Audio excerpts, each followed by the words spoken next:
welcome to your POTS crash course. This episode's going to be on temperature regulation, part 1, heat. Hello, my name's Elena and I have postural orthostatic tachycardia syndrome. I've been living with this condition for 4 years. I'm not a doctor, so if a doctor tells you to do something different to manage your symptoms, listen to them. This is just what's worked for me in the past. Now, POTS is dysfunction of your autonomic nervous system. That's your nervous system that's in charge of everything you shouldn't have to think about. On that list is temperature regulation. Your autonomic nervous system controls both sweating and shivering. This is why one symptom of POTS is actually excessive sweating, because there's nothing regulating it.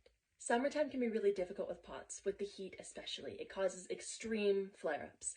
If you have POTS, you're a lot more prone to sunstroke and fainting spells if you're in the sun for too long.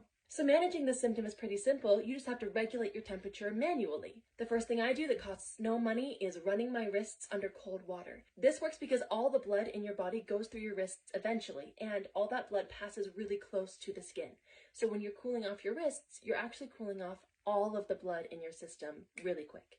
Along that same train of thought, you can take a paper towel and get it wet and shake it out to cool it off, and then lay that on your wrist and on your chest and on the back of your neck. You can put it on your legs, anywhere that it feels good, put it there.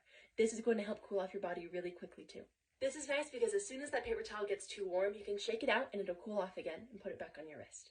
Because you're going to be sweating excessively, make sure that you are taking in enough water and enough electrolytes because you're sweating out both of those things. Heat also causes your blood vessels to get bigger, which if you have POTS already, they're already not constricting the way that they ought to. This means that blood pooling is going to be significantly worse in the summer, so make sure you're still wearing compression. Compression is so helpful for POTS patients especially because it stops blood from being able to pool in our legs and in our stomach. It forces it back where it needs to go. The problem is in the summer, wearing tights or leggings or socks that come up to your knees is difficult because it adds another layer and increases the risk of overheating. To fix this, I use this elastic corset almost every day in the summer. It's thin enough that I'm not going to overheat, but it's strong enough that I'm going to get the compression I need without cutting off my air supply.